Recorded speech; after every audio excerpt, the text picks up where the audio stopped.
Are you excited about the looming election?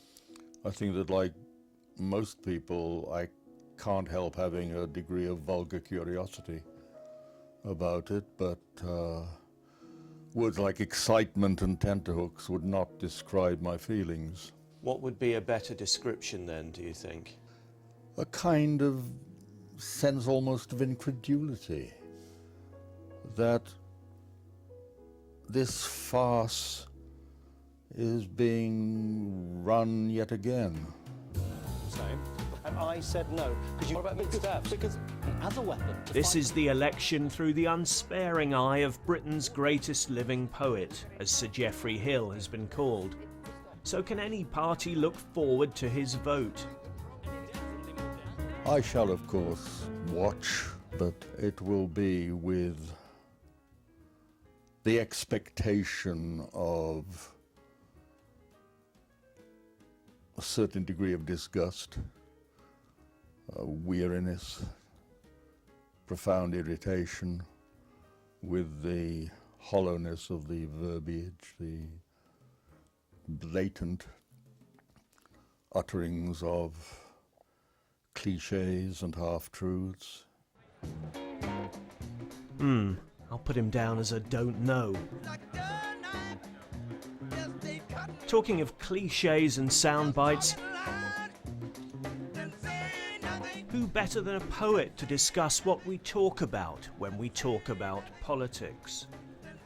Have you noticed that the weaker, the more helpless, the more automatic our polity gets, the more the word robust is used in public parlance? Everything is robust now.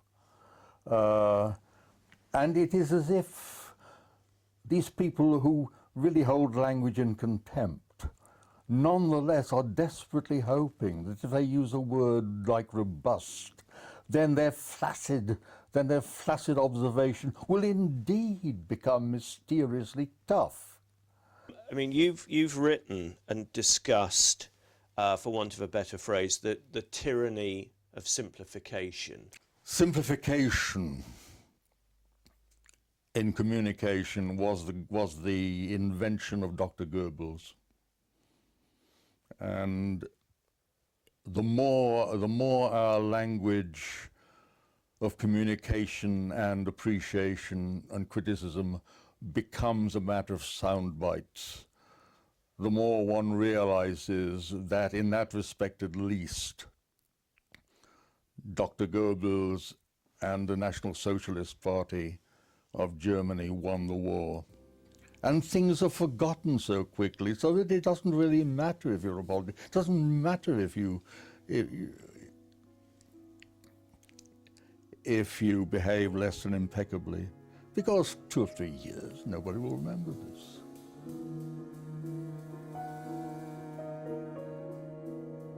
I am ashamed and grieve, having seen you then, those many times, you turn to speak with someone standing deeper in the shade. Shelley called poets the unacknowledged legislators of the world.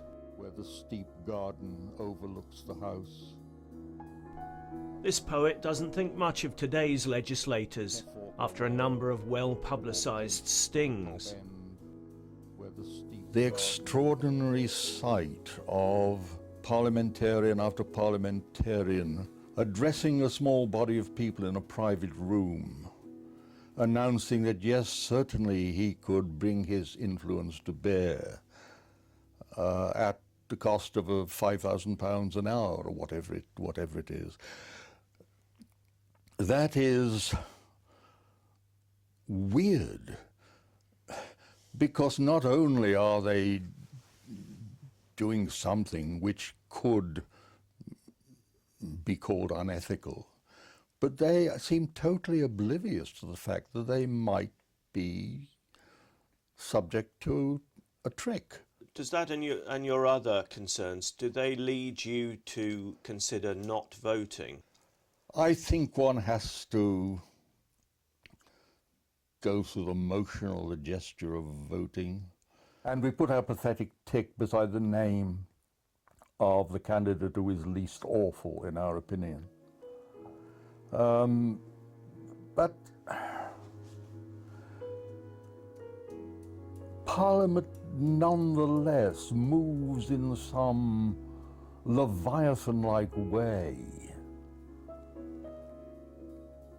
which reduces the significance of our putting a name, a tick beside a name, to absolute zero. If I found that there were a candidate for the monster raving loony party in my neighborhood, I might be very tempted to enter that as a protest vote.